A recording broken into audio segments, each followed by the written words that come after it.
Scaling Up Nation, Trace Blackmore here with some mind-blowing news that'll make your job a whole lot easier.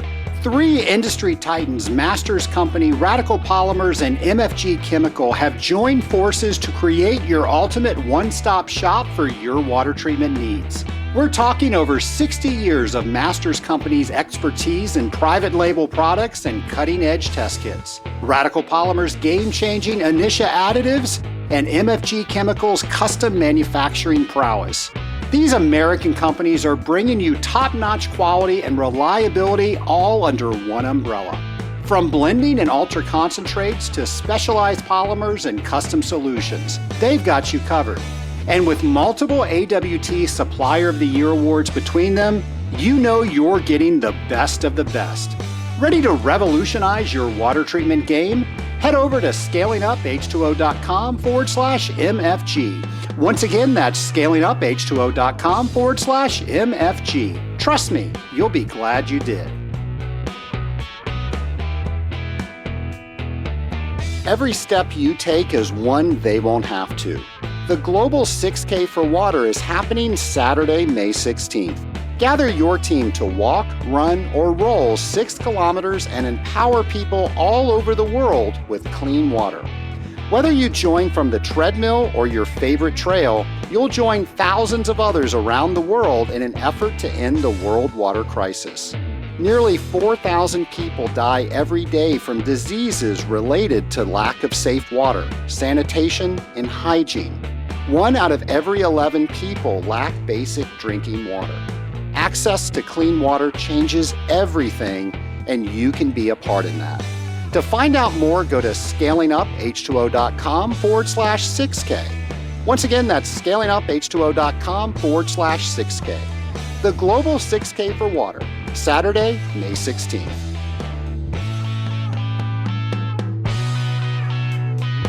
Welcome to the Scaling Up H2O podcast, the podcast where we scale up on knowledge so we don't scale up our systems. I'm Trace Blackmore, the host of the Scaling Up H2O podcast.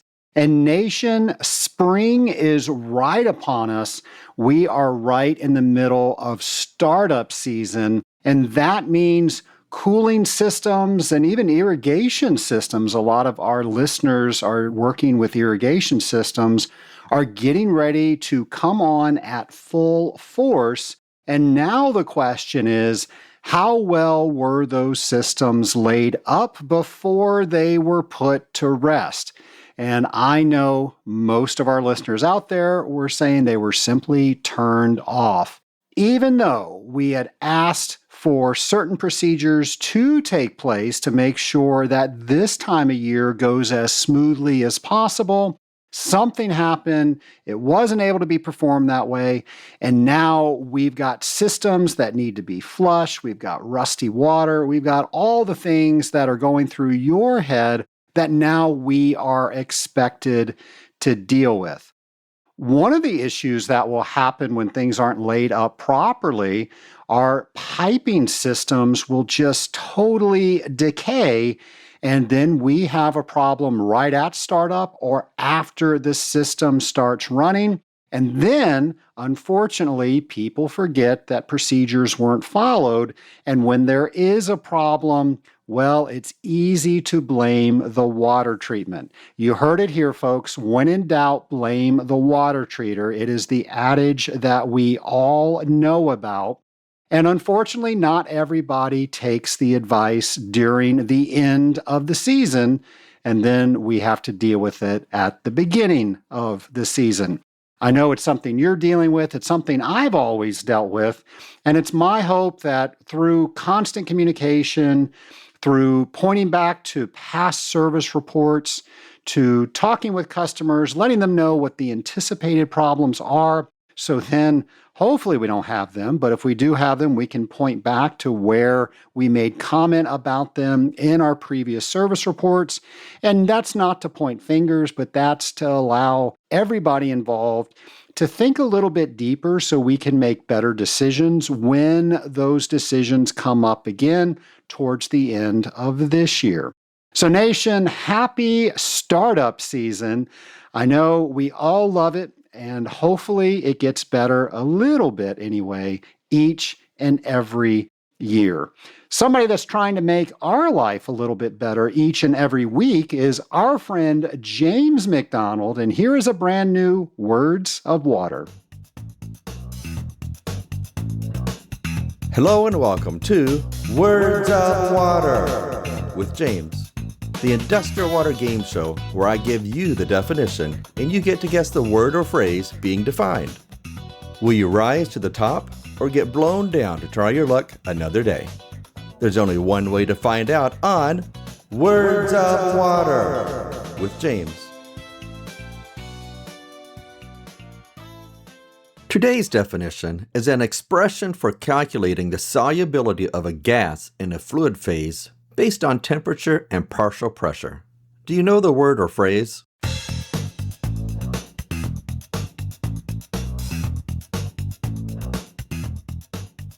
The answer is Henry's Law.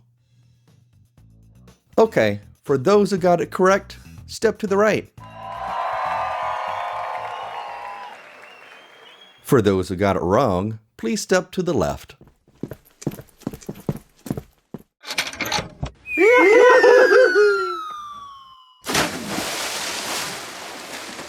Ha ha ha! Now that's a real gas. I'm James MacDonald, and I look forward to seeing you next time on Words of Water with James. Well, thank you, James. Well, Nation, now is the time for you to start thinking about some of the things, some of the events that you are going to attend in the future. Now, I'm going to list a few, but we have all of them listed. I say all of them. It is a good amount. If you ever go on scalinguph2o.com, go over to our events section, and you don't see something that you know is coming up that involves our industry, let us know about that, and we will get that on that webpage. I know how hard it is just to maintain our day-to-day, so finding the next conference that you should attend shouldn't be difficult, and that's why we want to make that as easy as possible by updating and keeping up to date all the water events that we know about on scalinguph2o.com on our events section. Well, here are a few that I'm going to mention today. The 58th Annual Mid-Pacific Water Users Conference, organized for districts served by the U.S. Bureau of Reclaimed Facilities of the Mid-Pacific region, will take place January 28th through 30th at the Silver Legacy Resort in Reno, Nevada. This is an opportunity for all stakeholders to take part on water operations, infrastructures, and policy updates for California, Nevada, and Oregon. We're, of course, going to have all the information on that show for you on our events page. And while you're there, check out the ESRI User Conference taking place July 13th through 17th in San Diego, California. We'll, of course, have all the information for this conference on our events page. And finally, the 2026 Association of Water Technologies Annual Convention and Expo, taking place September 16th through 19th in Oklahoma City, Oklahoma. This is always a great conference. I'm going to be there. I hope to see you there. But there's so many other things that go on around this conference. Like the day before is the business owners meeting. And if you are an owner of an AWT type business, you don't want to miss the day before, where you can learn so much from your peers and other speakers that they invite to supercharge things that you're going to do within the next year within your business. You get to network, you go home with so much information. So if you're going to the convention, be sure to check that out. Like I said, I'll be there, and I hope to see you there. Nation, we started out talking about system startup, and unfortunately that means that we're going to find some leaks in a lot of these startups. Well, that's the theme of today's interview. We're going to be talking about someone who knows exactly about that and is actually doing some new methods to repair some of that damage. Here is that interview. My lab partner today is Chris MacDonald, CEO and President of CPM Pipelines. Chris, welcome to the Scaling Up H2O podcast. Hey, thanks for having me. Thank you for being here. Do you mind telling the Scaling Up Nation a bit about yourself? So I've been in the kind of water, wastewater pipeline business for, 25 years now. Kind of got a entry point early on in my career with a good friend with a father who worked for U.S. Pipe and Foundry. So was able to kind of work for a big manufacturer in the industry for about 6, 7 years, maybe 8 years. And then started working with a big distributor after that before starting this business about 15 years ago, which the toughest part's been this last 15 years, probably. I think one really important thing not to forget to mention when it comes to the success I've had so far is my wife, who's now involved in the business, actually, which she didn't get involved in the business until about a year ago. But we've been together for over 30 years now. And without, I think, that sort of consistency, all the rest of this would be really hard. Is it easy to work with your wife? It's a funny story. So my wife was actually, her career initially was she was a rad tech. She was registered to do x-rays, MRIs, CAT scans. So she mostly did MRI most of her career. So she worked for one of the big hospitals here in the Valley. So I'm in Phoenix, Arizona now. Grew up in the Midwest, but I live in Phoenix and our business is in Phoenix. But she just kind of got to the point where the hospital thing wasn't like her thing anymore. And she was just kind of frustrated with the whole thing. So she comes up to me one day and says, I think I'm going to quit. I was like, hey, that's great. What are you going to do? You going to start like a dog rescue? You know, you love dogs and puppies and all this stuff. What are you doing? She's like, well, I need to work. I need to do something. I said, okay, what's your thought? And she said, well, I was thinking about asking if I could come to work for your company.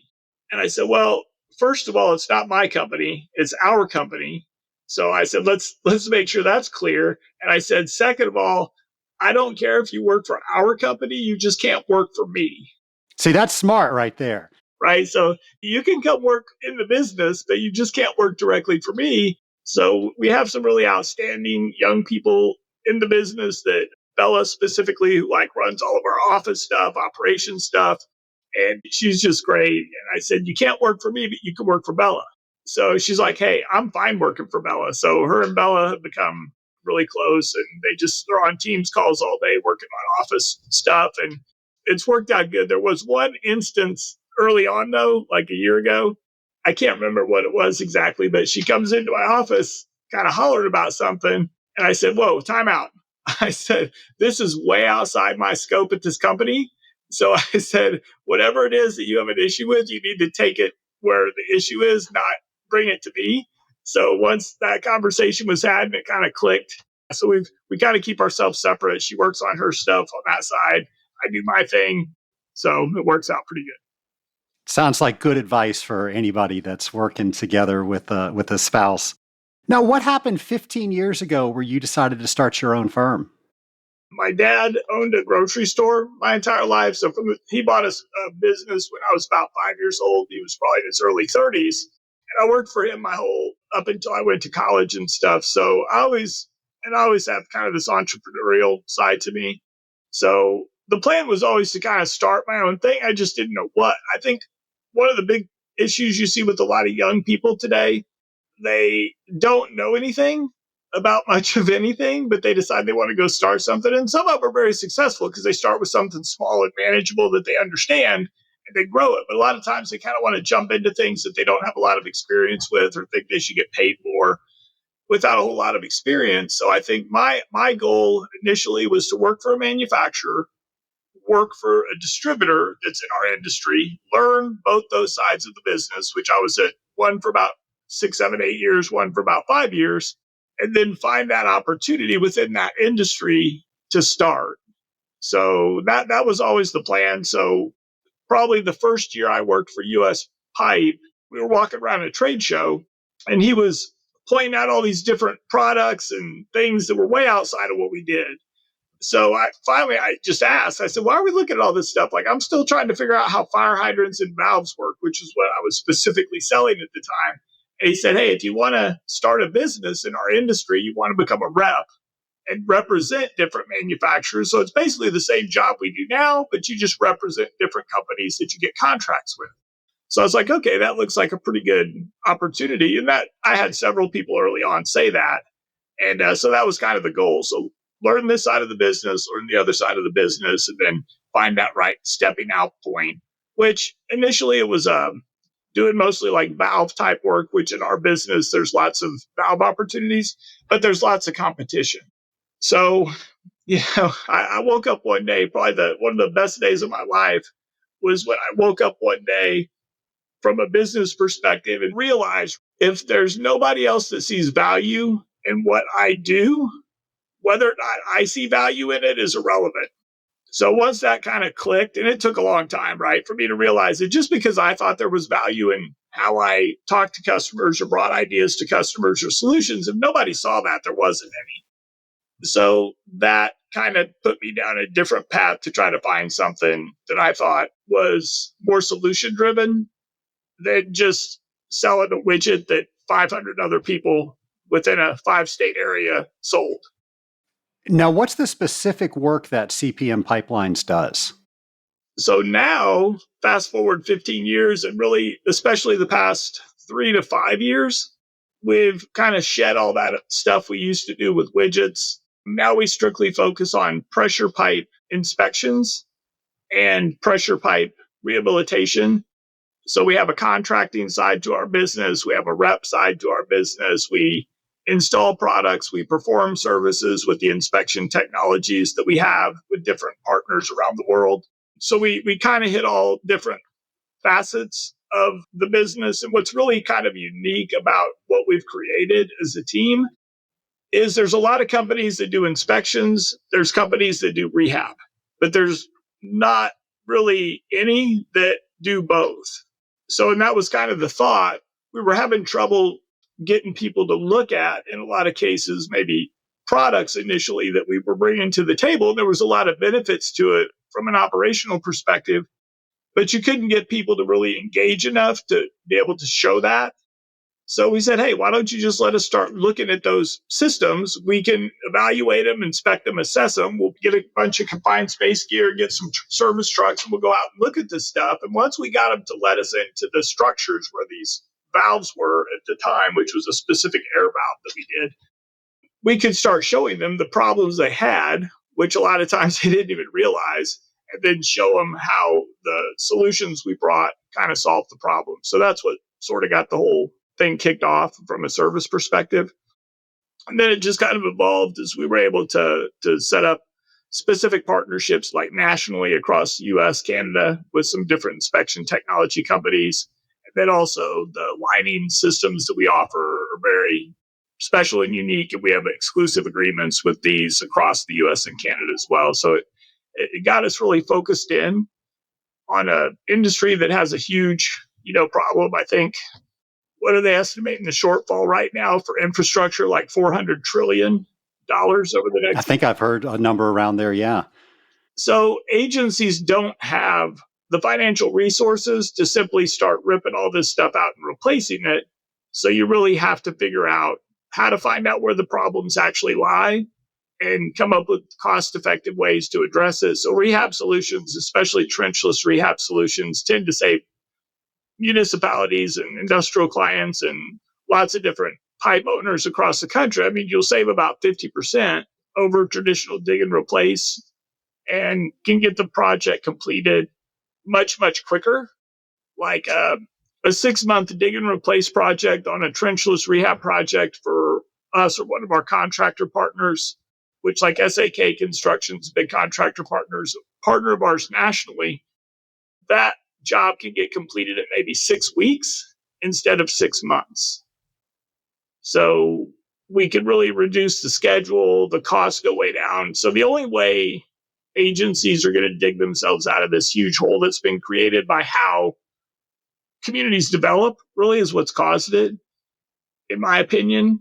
If they don't change, there's just not going to be enough money to fix everything. So eventually they have to adopt these things. There's one side of the business, like the gravity side of our business, that started changing in the 70s. A lot of the same technologies and techniques that are out there, they're as old as I am. They're over 50 years old.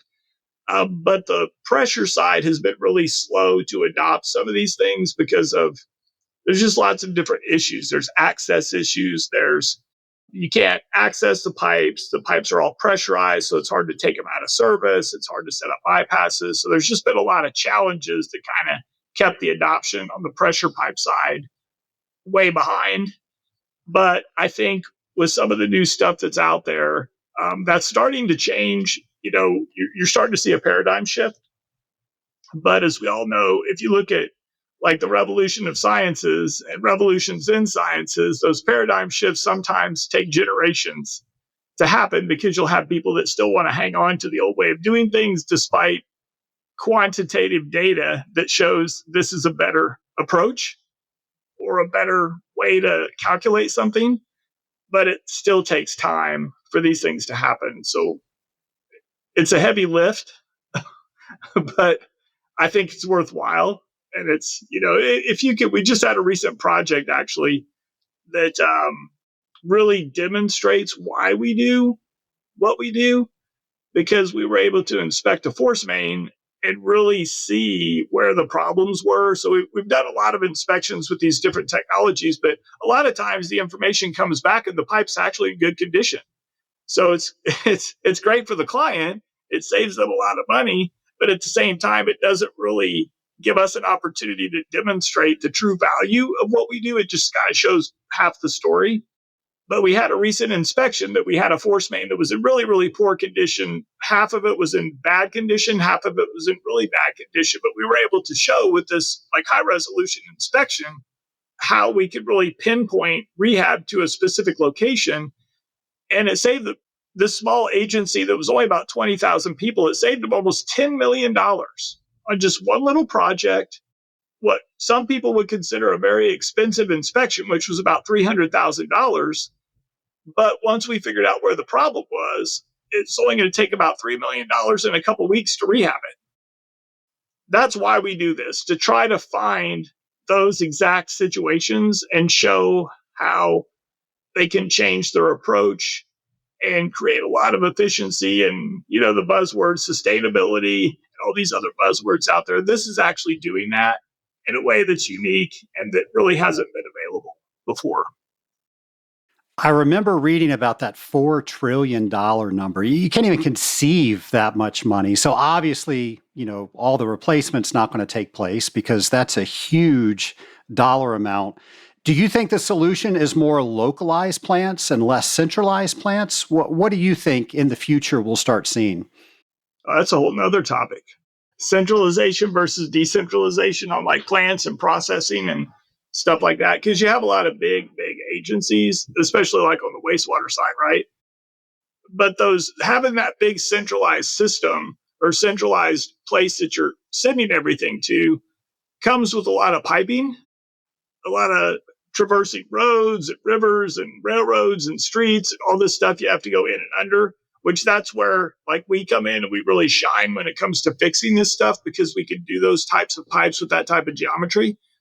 But so if you decentralize it, then you've got all these kind of pockets of different plants and wastewater treatment plants and operating facilities and stuff that require a lot more maintenance there, but it's more visible. If you kind of keep everything close and decentralized, you've got greater visibility on the individual systems. I think that when you have these big widespread networks, that's what's really stressed the water side of the business. You had all these cities that were very dense, and that's where all this stuff started. Well, then what happens? Well, everybody, okay, we can't afford to live here now, so we spread out 5 miles. And then the developers buy that all up, and then that goes up in price, and then nobody can afford to live there, so you go out 5 more miles. So you keep spreading out based on the developer, trying to reduce their costs and bring the price of the homes down and the housing down. But then that continues to tax the infrastructure year after year after year as it continues to spread out further and further and further into the countryside. So and then now that you get to a point 50 years, 60 years, 70 years later that you have to start figuring out how to replace all this stuff, well, a lot of times it was put in based on developer fees or developers paid for it in the first place altogether to get the houses built. So now who pays for it? How do you get it funded? I don't know, state funding, federal funding, rate increases, but nobody wants to pay. People don't want to pay $20 for a water bill, but they'll pay $200 for a cell phone. How does that make sense? Are your customers calling you on more of a proactive approach? Hey, we don't want to have a system failure, or is it more reactive? Hey, we're down. We need you out here yesterday. The answer is yes to both.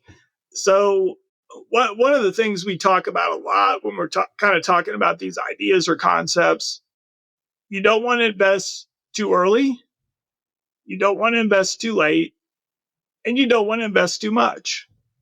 Right? So if you look at the situations we get into, we had a call a couple of weeks ago with a potential client in Colorado, and we were talking about this idea, and he said, "You know what?" He said, "We're out there replacing a 24-inch main," and he said, "We're laying it alongside the main that was there before." So he said we have part of it dug up, and he goes, "I'm just sick to my stomach because we just decided to invest, I think, like $20 million, $25 million to replace this main." And he said, "I can see it right next to where we're putting the new one. I'm not sure it was bad." He said, "Yeah, we had some failures. We had some leaks. But that's the issue. Most pressure pipes, they're not structurally unsound. So they're not collapsing because they're way overbuilt for the external loads that are created and the forces that are put on them from the soil and traffic and things like that. They're way overbuilt because they're built to contain the pressure as their primary purpose. And that's what typically drives the design of those systems. So just because it springs a leak doesn't mean there's anything bad with the conduit you have through the ground. It just means it can no longer contain the media or the pressure. So if you can address that problem, that pipe will remain as a conduit. Like, don't let any good conduit go unused, right? If you've already got a hole through the ground, don't abandon it until it's literally about to collapse, which in most cases with like typical metallic pipes, that could take 1,000 years or longer with just corrosion affecting them. So you don't want to get out ahead and invest too soon, and you don't want to invest too much. But at the same time, you don't want to invest too late because the city of Tempe here locally, they're doing a fantastic job with their pipe inspection and assessment program here, but they hadn't quite gotten to prioritize some of the crossings that they had with their initial run through with their consulting engineer they were working with. So they had a 24-inch pipe rupture due to a construction issue underneath the US 60 freeway in Phoenix about 3 years ago. Made national news. You do not want to be on national news because you had a water main break that took out a 12-lane freeway. So they were doing a great job before that. They reprioritized some of the work they were doing and started focusing specifically on those crossings. We actually ended up fixing one of them for them about a year ago now that showed a defect. But so you don't want to get to that. But sometimes these things are hard to find, right? These things are really difficult to locate. It's hard to get access to the pipes. It's hard to identify the problem. So you have to have these real special high resolution tools, but the cost is always worth the result that you get if you are proactive. Before we jump back into our discussion, we're going to take a quick break to hear from one of our sponsors. Does your lab treat you like just another sample? Meet Brothers Laboratory Services. BLS is the lab built by water treaters for water treaters. I've personally worked with BLS, and I can tell you they are more than just another lab. BLS is family-owned, centrally located in St. Louis, Missouri, and designed to make your life easier. They speak your language, understand your challenges, and deliver fast, reliable results with the personal attention that makes a real difference.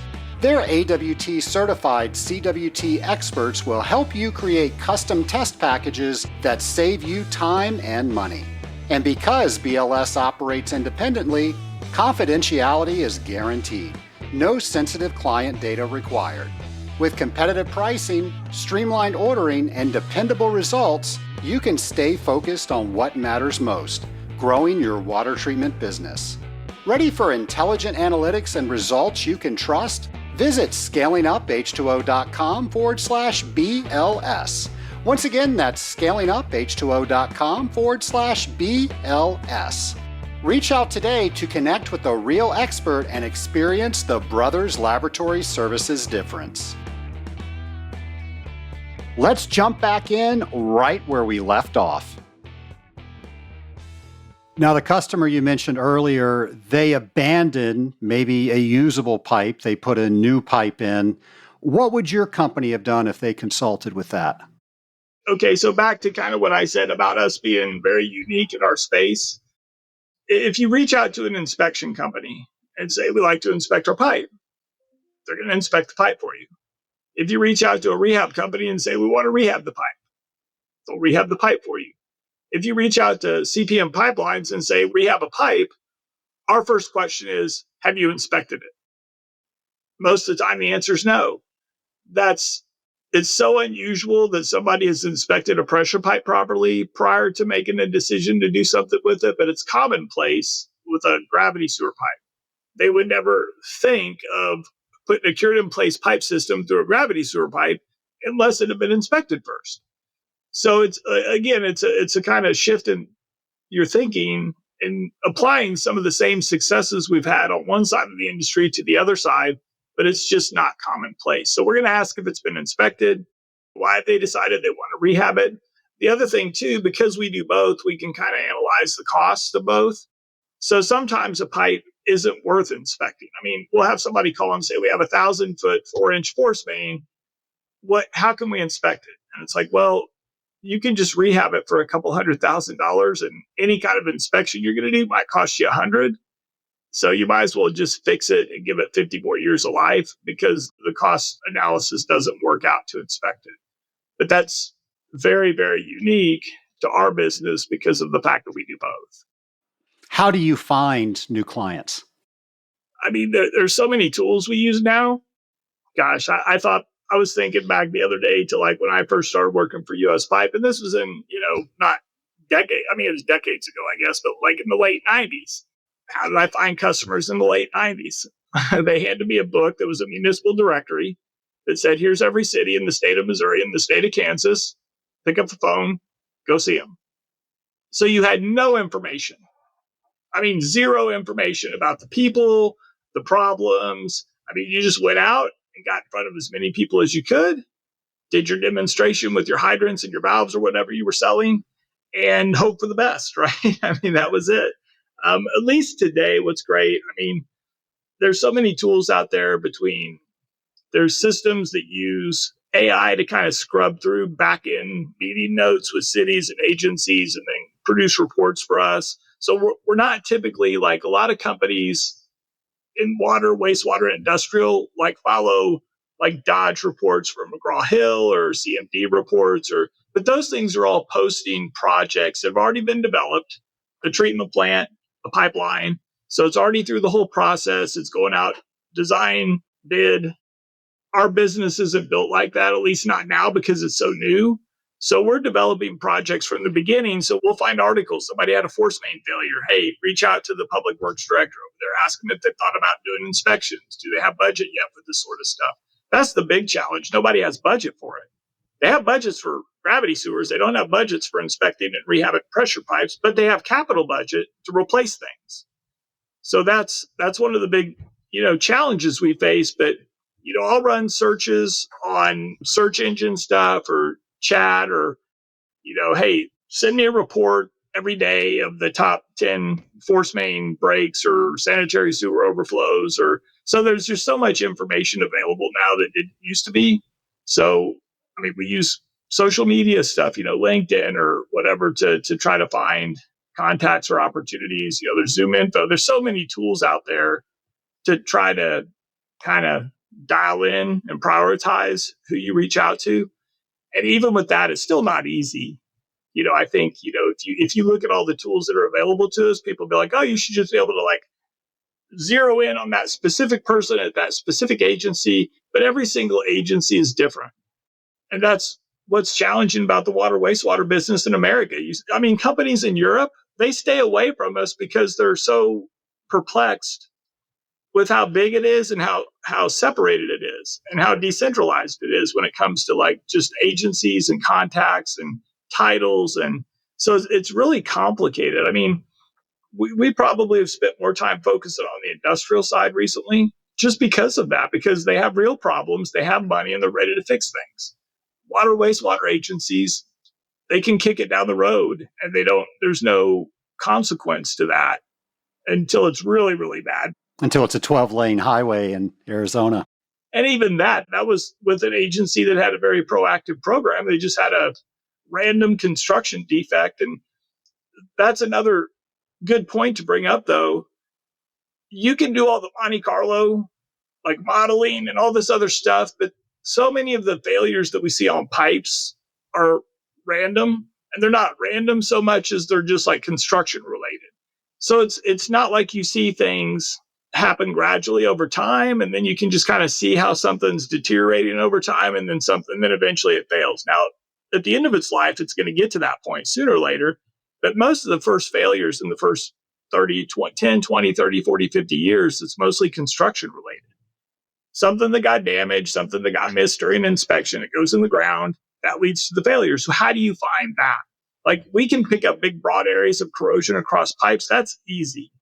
But finding that one dent in the side of the pipe that happened, that's 5,000 feet from this entry point and 2,000 feet from this entry point, and it's not real visible because it has a coating over the top of it or a lining system over the top of it, those things aren't easy to find. And a lot of times that's what causes your problem. So you can put all the models and estimates together you want, but it's still very random. A lot of it's real random. So it's hard to manage.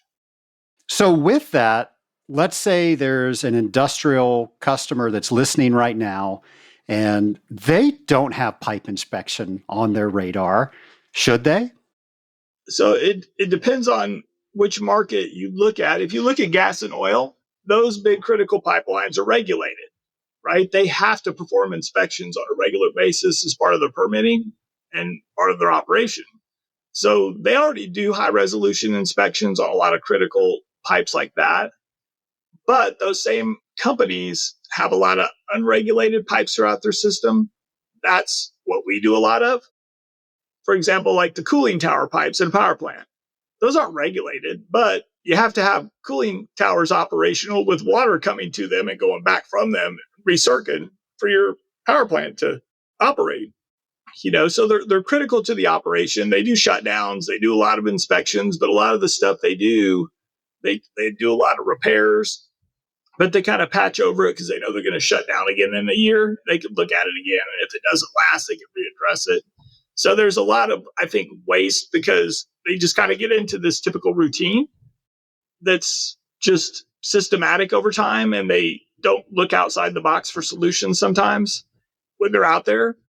You have to kind of be unique to be out looking for solutions as part of your business every day and not just showing up and doing the job. And, there's kind of a gap there, I think, between different people and organizations. So, yeah, they should be inspecting all their other pipes, but they put more focus on the stuff that's government regulated, that they're held accountable for, than these other pipes that maybe supply water to their whole operation or take sewage away from their whole operation or some kind of internal, slurry system that pumps inside the operation. We were talking about rubber line pipes for mining operations yesterday.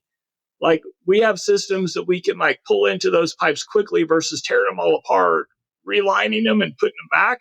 But that's just how those mining operations have done it for so long.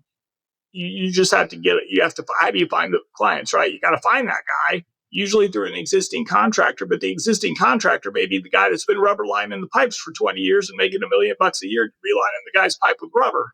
So he's not going to be real quick to bring us in and, hey, there's a better way to do it. Why don't you talk to these guys and cut $1 million out of his business? So there's challenges. Should they be doing it? Of course. Should they be looking at new options and solutions? Absolutely. And if you can get a hold of the right guy at the right time, especially if something catastrophic has happened recently that could have been prevented, there's opportunity there. So most of this is about timing. The pipeline in city XYZ that's failed 10 times doesn't become super critical and important until it blows up right next to the mayor's house when he's got a party going on. Then it's top priority. The mayor called, we need to do something with this pipe. Do we have capital budget? Yeah, let's start looking to replace it. whoa, wait, let's see if that's maybe the only spot in that 5 miles of pipe that was even bad before we start replacing 5 miles of pipe just because it blew up next to the mayor's house. You said hands down, the reason your company's so successful is because of your team. You want to talk a little bit about your team? I think that's something you learn over time, right? Like how important it is to get the right people in the right place in the right seat. Probably more importantly, being able to quickly recognize when you have the wrong person. But the last about 3 years that we've spent kind of rebuilding this thing, it's been a process. And I mean, fortunately, I had a couple of key people on the team that have stuck through this, kind of see and understand the vision. And we've just over time been able to kind of bolt on the right people in the right places. We've made lots of mistakes. So we've had to churn through some people, but I think the more you have to do that as you're growing a business, the more you kind of understand it's just necessary and it's part of the business. Not everybody you're going to come across as the right fit, and they're just not. And there's nothing wrong with that, but you have to be able to recognize it and not try to, bring in somebody along that doesn't fit right. I have a agent I work with, and they're looking to add some people specifically to work on some of the stuff we do with them. And he had somebody on this call this morning that he's thinking about hiring. And so he was kind of asking me, what do you think? And I said, it doesn't matter what I think. She's got to fit into your all's culture and your, values and all this other stuff. So he starts saying, well, I think this is good, but this is I said, stop. I said, if you're already saying, but this, but that, I'm concerned, I don't know about this. I said, it's probably not the right fit. I said, it might be. Maybe you can figure all that stuff out. But I said, trust your gut. Like if your gut's telling you one thing and you're trying to reconcile it with your brain a different way, I said, just trust what your gut's telling you. But we had to start with like our field service team because we had like some of the field service guys that were great at the time when we were small and I was out in the field with them and other key guy was out in the field with them. But as you start to grow and you have to kind of pass things off and make sure these guys are trained and up to speed, they weren't seeing where we were trying to go. And we had the same problem with our sales team. That all got replaced eventually. But through all that, through all those, challenges, we've been able to find a lot of the right people that, if you can put the people in place that just know what they're there for, everybody's rowing in the same direction. There's just like no dollar figure you can put to that. And that's the thing too, when you're kind of growing and you're trying to start building something, we don't go to the banks. We don't ask for money. We haven't ever borrowed money because it's just been kind of slow and steady and organic as we've had the ability to hire more people. But the more you can kind of hire high level people that really know your business and know what you do and know how to go out and execute, that you don't have to spend as much time just developing. Now we still do a lot of development because a lot of the stuff we do, that's part of the challenge too. We don't do off the shelf stuff. So if we were doing gravity sewer camera inspections, there's 50 companies here in town that I could call 10 guys working for running cameras and say, hey, would you be interested in making a change for $2 an hour more? I'll find somebody and I can put them on a camera. They can go out tomorrow. I can put them on a job and they can run the camera. But the stuff we do, there's no hiring pool like that. So there's no sales hiring pool for the people we're looking for. There's no field service hiring pool with competitors and things out there that we can pull from. So it makes it a lot more challenging to kind of build that team. So once you start seeing some of the right people in the right seats, it makes all the difference in the world. And we've made some really good hires recently that have shown up and got things done and just started taking on tasks and challenges. And you can't do this by yourself. It takes a team. And that goes for not just our team at CPM Pipelines, but our teammates with our contractors, our teammates with our agents that we work with. You have to make sure all those different people, even outside of your organization, and it can be clients even, if they don't really align with your company's core values and your team, it's just going to be a problem. So fortunately, we do some pretty unique stuff. We've been able to find really good partners that align with us really well and been able to walk away from partners if they don't really align with us because we haven't had to have those opportunities in that business necessarily. So, and the more you grow and scale the company, the easier that becomes. I mean, it's just more people, more personalities, more emotions, more money. But some of it becomes more challenging, but I think some of it becomes easier over time. Now, you just brought up core values. Can I ask what your company's core values are? So our company's core values are basically teamwork, collaboration, safety. We're client focused, solution driven. What am I missing? Loyalty, trust. So that's I think that's the high points. I might miss one, but those are the things that are important. Having loyalty with the people you partner with, people within your company, I think is paramount. And then outside of those core values, just having everybody that kind of believes in the mission statement you have, like the why you, and it's not so much the mission statement. I think that's sometimes just a bunch of words you put on marketing, but why we do what we do. Like I mentioned, we had this recent project that really kind of highlighted why we do this and the types of things we can provide clients from an efficiency standpoint, sustainability standpoint that nobody else does. So I think that plays a key role. Chris, if somebody wants to learn more about you and your company, what should they do? You can find us all over the place. So you can find us at CPM Pipelines on LinkedIn. We have a specific LinkedIn page for our lining systems, which is bullet liner system. We also have web pages for both. We have YouTube channels for both. And we'll make that easy. We'll put all of that on the show notes page. Well, hey, I've got a few lightning round questions for you if you're ready for those. Shoot. If you could go back in time and talk to your former self on your very first day as a business owner, what advice would you give yourself? Document everything. There's a story there. It's just because what happens is you start, it's just you, maybe one other person, a support person, whatever the case might be. You start bringing on a couple of people here and there. You never think ahead far enough to say, okay, what if? Like, what if we decide to scale this across the US? What if we decide to focus it on these specific systems? Like, what are we going to need to try to grow? So you end up playing catch up at some point. If you're going about it correctly, you have to play catch up and get a lot of that stuff documented. So that's all we do now. And it's just simple stuff that you don't think about. It's just, one of the guys that works with me in California now, his son has I'll plug his cannoli business. It's Cannolis by Mike, I think he's doing here in Gilbert. But he said, yeah, he's doing great. He's got this thing, and he's doing this thing with these cannolis. And he had made a comment that he's doing everything. And he's like, yeah, I don't know how he's going to grow this thing because he's doing everything. I said, it's easy. I said, he just has to start documenting everything he does every day right now.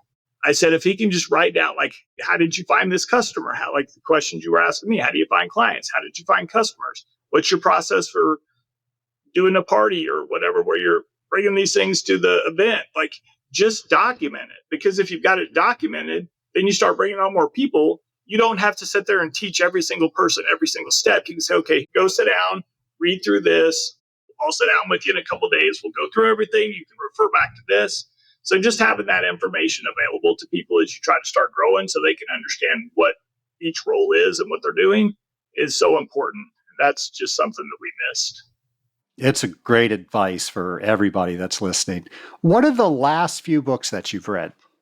Scientific Revolutions, Seeing Like a State.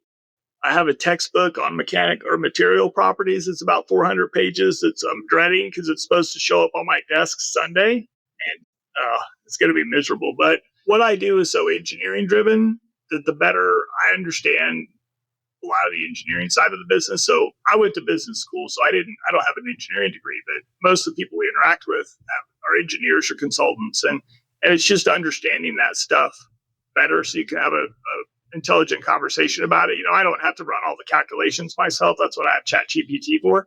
But I have to be able to speak to all these things, especially if you look at our lining systems and the lining systems that are out there. And we have a lot of stuff going on with committees right now. And there's a lot of debate back and forth about how these things should be labeled or named. If you can come with a technical argument, it makes a lot more sense than, well, that's just ridiculous. You're just saying that because you compete with me.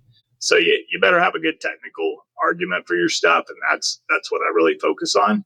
But I try to read stuff kind of outside my business, except for this material properties textbook.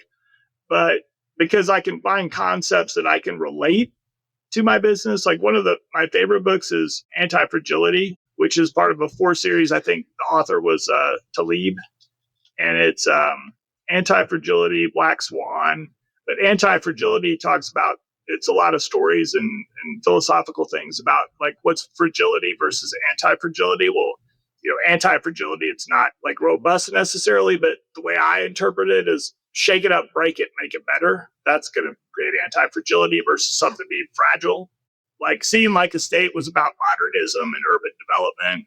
It's not about our business per se, but it talks about how experts and scientists try to kind of create something modern and organized, but you abandon all the natural order that got things where they were. So, for example, if you take a bunch of rural farmers and try to centralize them into these big production farms, you lose all the stuff that was making them successful on their own, like within their family farming, and you try to put them in these big collectives and you destroy the soil, you overpopulate the area, you don't have the resources to support them.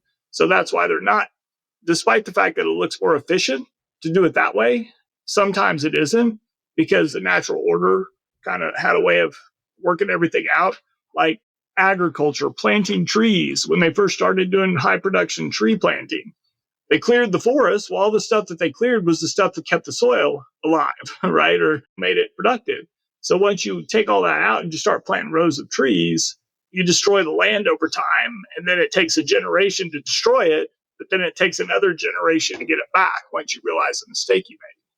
So there's a lot of that I can kind of tie to what we do. And I actually wrote an article recently. It was called Seeing Like a Pipeline instead of Seeing Like a State, that tied those concepts in that book to what we do in pipe inspection. I'd be happy to put that on our show notes page if you share that with us. Yep, it's out there somewhere. My marketing team published it somewhere. I can get it to you though. All right, we'll make sure to put it on there. Last question. If you could talk to anybody throughout history, who would it be with and why? I probably couldn't say specifically who, but with all the things going on in our country these days politically, probably our founding fathers, to figure out like what I understand. This is the Constitution, and this is what you put down, and this is how this whole thing's developed, but we're in trouble right now. Like how did you envision this when you put all this together, and how can we get back to what you envisioned? I love that answer. I've always played with this series that I will never write, but it kind of combines the Back to the Future story where they go back and get the founding fathers in the DeLorean, they bring them to present day, and they just go through a checklist. You got this right. I don't know what you guys were thinking about these things, but we need to correct this. So we're on the same line there. Well, I want to thank you for coming on the Scaling Up H2O podcast. We'll be sure to put the references that you mentioned as well as your contact information on the show notes page. But once again, thanks for coming on the show. Thanks for having me. Well, Nation, I hope after that interview, you're thinking of different ways that maybe you can offer some solutions to your client. Trenchless rehab can often cut project schedules from months to weeks and reduce cost by 50%. And we learned all sorts of new technologies that Chris introduced us to. And a lot of times we will see something that our customers are dealing with, and maybe we think, oh, that's not the very piece of equipment that we are working on. But now we've got some more information, we've got some more tools, and maybe we can offer them some advice, because who wouldn't like to save money on their budget? And who wouldn't mind turning months into weeks? So, Nation, it's my hope that you're always keeping your ears open for what's new out there. How can we help our customers? How can we interface people together with new technologies and equipment that is in need of that new technology? And the way to do that is to constantly keep learning. One of the philosophies that somebody taught me early on in my life was to always be a student. The person that thinks they know everything, they are missing out on so much. If a day goes by that I don't learn something new, I don't consider it a very good day. And there is just so much out there that I don't know. There's so much out there that I will never know. I want to dip my toe into trying to learn as much as I possibly can, especially about those things that can help the people that I'm working with or the equipment that I'm working on, or how do I make this industry better because I'm in it and because I'm learning new and better things. Nation, I hope that's the attitude that you have. I know it served me well. And I know we're going to have a brand new episode for you next Friday. Until then, try to learn something new. Try to learn something new every day. Try to practice something new and have a great week, folks. Are you ready to take your water treatment career to the next level? Get the confidence you need to sign up for the Certified Water Technologist exam today by taking our Certified Water Technologist prep course. Learn valuable tools and techniques to help you succeed. Plus, test your knowledge with our 100-question practice exam. Visit scalinguph2o.com/CWT prep and put yourself on the fast track to certification. Don't wait, start today.